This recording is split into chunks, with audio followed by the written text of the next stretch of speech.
Okay, welcome to Right Now with Basedow. And today I am sitting with a good buddy of mine, Mr. Tom Shillue, stand-up comedian, talk show host, actor, author, good old ragtime gal.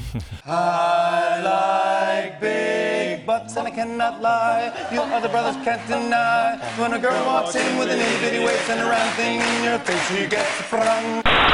Right now, Basedow, he just gives much love and respect. First of all, Tom, one of our biggest goals here on Right Now with Basedow is we like to motivate folk to go for their goals. What would you say are your keys to success? Well, I mean, I've always loved, I think that's why we hit it off, because I love motivational stuff of any kind. I've always been attracted to it, and I don't know why. I mean, I think there's that type of person who wants to always explore, getting better, doing more, achieving, getting results, things like that, And I mentioned it in my book, in Mean Dads. I mentioned that even as a kid, I always liked that kind of positive thinking. And when I remember when I first read the, who was it? Norman Vincent Peale, Power of Positive Thinking, and then the How to Win Friends and Influence People. I thought it was just a silly title for a book. I thought, I can't read a book called How to Win Friends and Influence People. It seems so, dishonest, so shallow. But then I read the book. It was one of the best books I ever read, So I've always loved that kind of thing. I don't know if it's like a personality quirk, is just that there's a certain type of person I feel positive people like to be more positive. It's like we almost need the opposite. We need all the depressed people to be doing all the It's like pulling from two ends. Success thinking. Yes. It's like the people who don't need it are the ones who like it the most. You know what I mean? I mean, you are in a lot of competitive fields. Yeah. Stand-up comedy, TV show hosting, radio show hosting. You're a ragtime gal. Yeah. Okay, that's super important right there. Barbershop quartets that sing hip-hop music, very competitive fields. Yes. Very. I think that's one of the accolades I like best about you. being on the show with that. That's really cool. Well, the thing about it is, it's all competitive fields, but take that as an example. I mean, I sing with the probably the most well-known barbershop quartet in history, which is so odd because it started off as a sketch on the Jimmy Fallon show, but now we are the Ragtime Gals. We've sung probably 12 or 13 different Justin tunes. Timberlake, yeah, Sexy Back. Sung with Justin Timberlake, sung with Sting, all these different guest artists. Roxanne. Yep, and they have got millions and millions of hits on YouTube, okay? That didn't come out of trying to be successful. It came out of the fact that I love barbershop, and I'm always bothering people and getting them to sing it. So that's one of my weird little quirks is Barbershop Harmony. And I used to make comedians sing with me. So I would go to the comic strip, and then when you're always waiting around to go on, and I'd pull the comedians outside and say, "Hey, here, sing this. Come on." I'd blow a B flat, and I'd be like, "Can you sing this?" I'd say, "Goodbye, just sing goodbye and hold it. Goodbye." And then they would sing it, and I would harmonize around them, and they'd say, "Oh, that sounds great." I was always bothering people, making them sing with me. A.D. Miles was one of the guys. He was a comedian, and I would make him sing with me, and we ended up learning a song, and then every once in a while we'd get up on stage at the comic strip. When we were all there, we could get up and burst into song, and the crowd would go crazy. It was like, what is going on? These four comedians singing barbershop. So when he started as the head writer of Late Night with Jimmy Fallon, he told Jimmy about it, and Jimmy was like, "Oh, I want to do that." So we came in, hit it off, boom, started doing it. So that was a very little, a nice little moment of success, but it came not out of me striving to be successful, but me wanting to goof around and have a good time. But where did it come from? You love doing it. Yes. I often say, do what you love and the results will come. If it's grounded in good, it's destined for greatness. That's it. That's a perfect example of that. And the thing is, when you're doing what you love, a lot of times you're not thinking about the money. You're not thinking about paying the rent with doing your barbershop quartet at first. Yes. But you're doing it because you love. But then that's the thing that a lot of people fall in love with because they see your passion in it. Yep. And a lot of people gravitate towards that because they see your enjoyment and you're not doing it for another reason. Yeah. I think that's how some people have found this show. You see the comments on YouTube and they say, "Who's that guy who sings bass? That guy's such a weird dude. I like him." And they say, "He's got his own show." And they're like, "I'm going to watch it," So. Well, I like you because you're also a chameleon. I mean, I first met you when we became Twitter friends, and then you asked me to be on Red Eye, which has no relation at all to a lot of the other things that you do. Yeah. Okay, and it had a lot of political topics, had a lot of pop culture commentary. I mean, obviously your comedic skills and your improv skills come into play there. Yeah. But I mean, it employs a lot of other skills as well, and I think that diversity is a huge key, as opposed to people that pigeonhole themselves trying to do one thing or focus on just doing that one thing and becoming successful. I find that people that try to focus on doing what they love and then also focus on just being successful tend to do better than somebody that says, no, I must be successful in this exact lane, doing this exact thing on this exact 5-year plan. Because those are the people that heaven laughs at and says, God bless. Yeah, and because it can work if you're specializing. Like stand-up is a great example. If all you do is focus on your stand-up and work on your act, you're going to get better. But you just have to be ready for other opportunities. You can't say, for instance, I never would have done this Fox News tributary that I took. I was a comedian and I was trying to promote my act. So I came in and I would do Red Eye with Greg Gutfeld, and I was a guest panelist. So you come on, you try to be funny, but you also talk about politics. Now, a lot of comedians want to avoid politics because they want to appeal to the largest audience possible. So they say, I'm not doing Fox News. I'm not going to. So you've got to be open to that. You've got to be open to new audiences. Nobody knew me in the Fox News world. 0 people. I didn't have any because my act, even though I'm a lover of politics and I'm a conservative guy, there's no politics in my act. And there was no one knew I was a conservative at Comedy Central unless they, hung out with me. But I had a little kind of cult following from the stand-up in the New York scene, Comedy Central, etc. But then I opened my audience with Fox News, and then when they said, "Hey, would you like an opportunity to be a contributor here?" I didn't say, "No, I'm a comedian, not a political analyst." I said, "Yeah, why not? Let's do that too." And say then, yes and figure it out. Yes, and then you do it, and then it's like, oh, this could be a career. And it's actually a better career because I get to be here with my family. I'm not travel. I used to travel around the country all the time. I had to stop that because I'm here, but it's a steady job. It's a better job. I'm glad I took the opportunity. You're doing what you love, but look at it. I mean, right now with what you're doing with your own show, it's almost like a 9 to 5. I mean, it's a regimented schedule, doing what you love, but you have to be in the studio 5 days a week for how long are you here? 8 or 9 hours a day. Yeah. So we come in, in the morning, late morning, and we go over the stories, just like we did on Red Eye. We just go over the stories. What's fun about the news today? And it's usually pretty newsy in the 3 o'clock hour. So it's a little more standard, like, Fox News topics. Then we get a little cultural, talk about pop culture, things like that in the second hour. And then in the third hour, it gets to be a little silly like we did today. It's, I call Which it was the a Red joy. Eye Hour. Yeah. And we just, we talk about whatever we do. Men wearing makeup, doga, exercise for dogs, things like that. So kind of the Red Eye topics. And I'm not going to go into my opinions on any of those. I want you all to tune into the Tom Shillue Show, which will be online in perpetuity, where you can hear my thoughts on every topic that Tom just mentioned. Yes. I have a, my wake-up words from Vine and now on Instagram and yada, yada, yada. But I have one that says, there are no participation trophies in life. And I think that basically delves into the premise a lot and dovetails into Mean Dads and your philosophy behind that book. Yeah, I think because we didn't have participation trophies in the past, we also didn't have much of anything. We didn't have organized games. We just went out and played. A lot of the early chapters of Mean Dads are about the kind of stuff we did. We kind of made our own play. Kids ruled. Nickelodeon had that slogan, kids rule. Like, kids rule on Nickelodeon. It's all TV for kids. But kids didn't really rule on Nickelodeon. That was a company that produced entertainment for kids, but it was all adults ruled Nickelodeon. When we were kids did rule. The parents kicked us outside, and we had to make our own games. And some of them were mean. Some of them were, kids got bullied, but you kind of learned from other kids. And it's kind of the philosophy of Mean Dads. I want to try to bring that back a little bit, And I don't think those dads are mean. I think they're actually looking out for their kid. I mean, it's funny because you do it obviously to get like a hot button title to the book. And nowadays they'd be called mean because everything has to be so politically correct. But they weren't mean at all. They actually prepared the kids, I think, a lot better for life than what's going on now, where all of a sudden you have Susie Jones getting her 10th place participation trophy, and then all of a sudden when she graduates school, she goes, oh, damn, I don't get one in real life. No, it's not. It's a rude awakening, and that's why a lot of people getting out of school are very, very upset and very, very disillusioned very quickly, and also can't pay their own rent and go back to mommy and daddy's basement. So it is what it is, and I think that if we had a lot of that tough love, which is still love, things would be a lot different. I mean, I remember one line from Mean Dads, which is so funny. You go, back when the neighbors were actually allowed to discipline the kids. Nowadays, they'd be sued. Yeah. I mean, they would yell at you. A neighbor would yell at you, and then I'd go home, and I would tell my parents, oh, Mr. Buck yelled at me for cutting through his yard.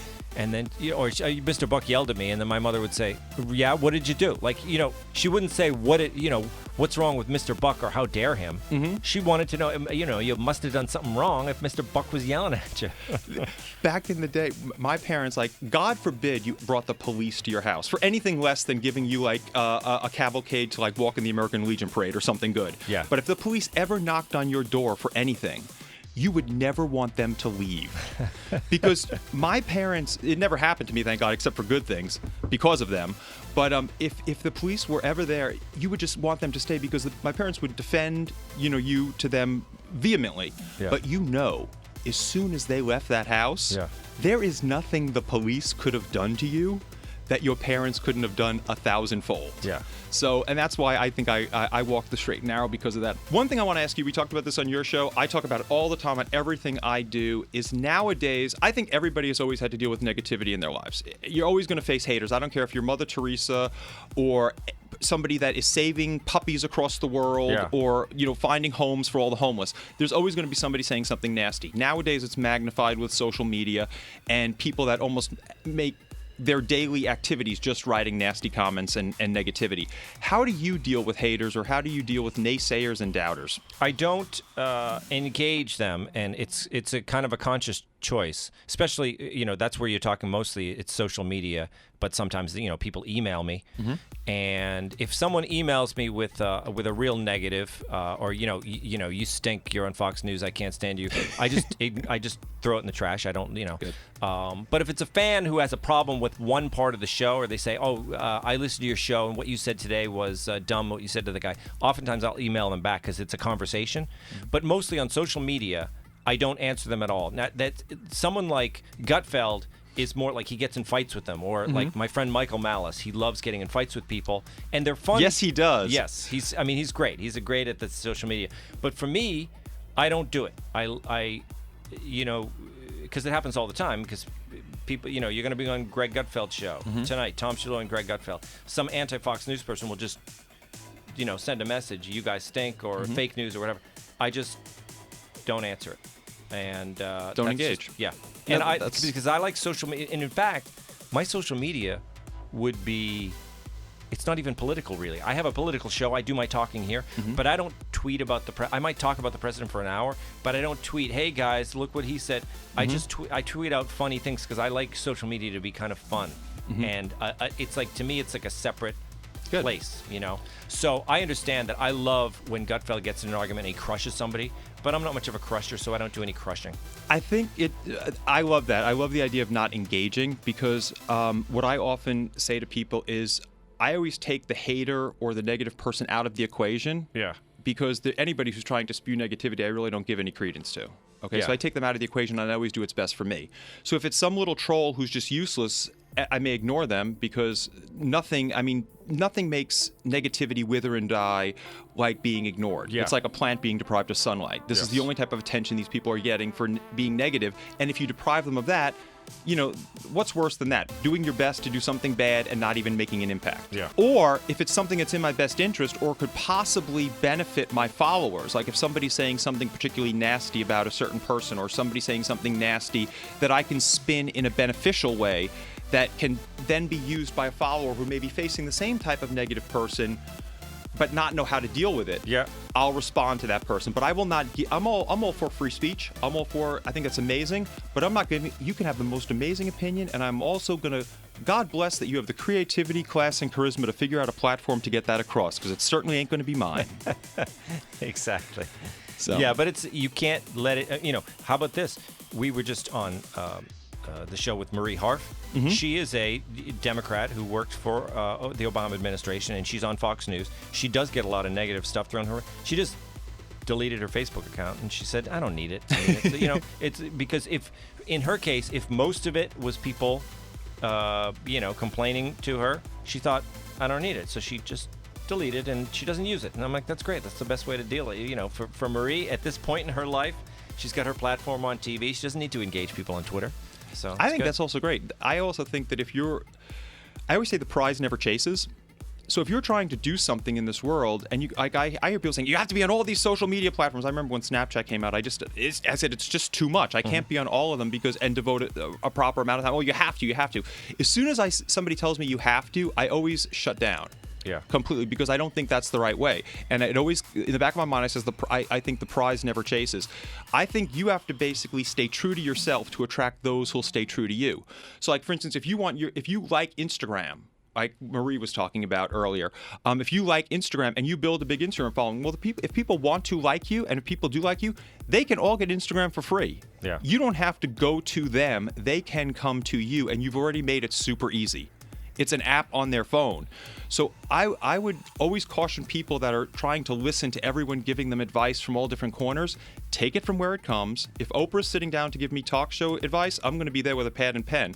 If it's my uncle who's living on my mother's couch because he can't pay his own rent, I'm going to be out the door, but leave him cheerful and smiling, okay? Which is a very big part, because I think so many people have great ideas nowadays and are trying to be successful, but all of a sudden they're bombarded. As soon as they announce their idea, they go, that's a great idea. You should do this, this, this. You should do this, this, this. You should do that, that, that. And it's all this mental clutter that they end up doing nothing. Yeah. Because they go through like paralysis analysis. Yeah. I wanted to also ask you, okay, all right, aside from me, taking me totally out of the equation, Yeah. who has been your favorite guest on any of your shows? Because I know it's me, but I mean, taking me out of that equation. Who has been your favorite guest on any of your shows that you have been on?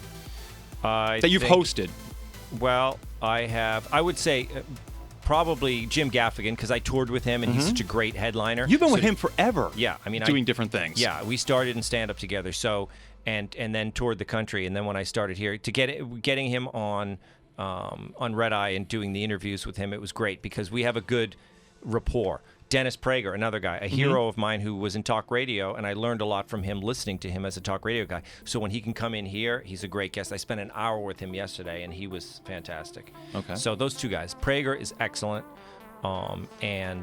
Just out of curiosity, where does our buddy Michael Malice fall? Malice is a great guest, and he came in late in the Red Eye game. I didn't have him on enough. I should have used him more back in those Red Eye days. But he's clever with the tweets. Oh, he's great. clever. I call him very clever with the clapback. Yeah. He's very funny with that. He can make a career out of that, I think. Yeah, slapback. Yeah, it's not even a clapback. He slaps him down.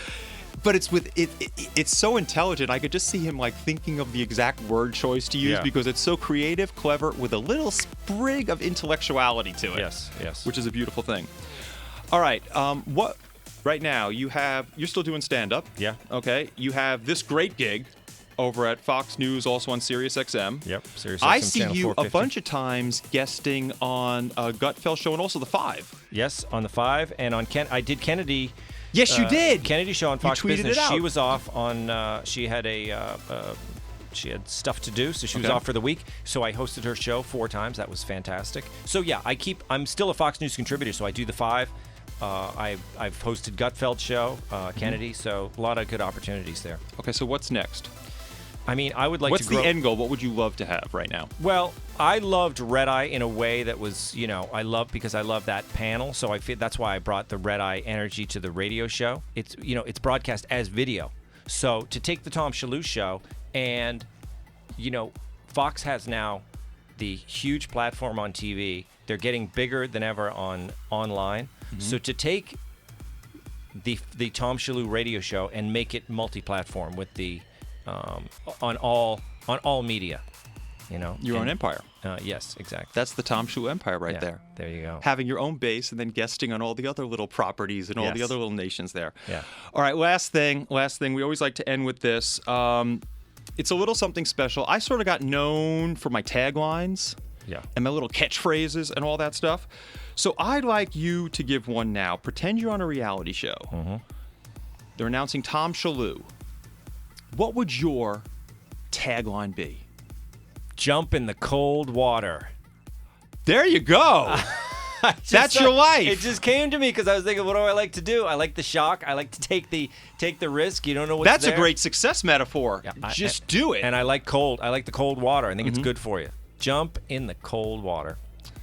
Ladies and gentlemen, Tom Shillue having a moment of spiritual awakening, an Oprah aha moment there. Jump in the cold water. You guys better jump in the cold water and watch him weekdays. Go check it out on Fox News, the Tom Shillue Show, named after himself, and he's also on Sirius XM. You could also catch him, as he said, on Greg Gutfeld Show, guesting a lot of times on the 5. Ragtime Gals on Jimmy Fallon. The guy does everything. We will catch you next time on Right Now with Basedow. Start improving your life right now. Hey guys, do me a favor. Make sure to subscribe and also like this video because that motivates me to do more videos for you. Much love and respect.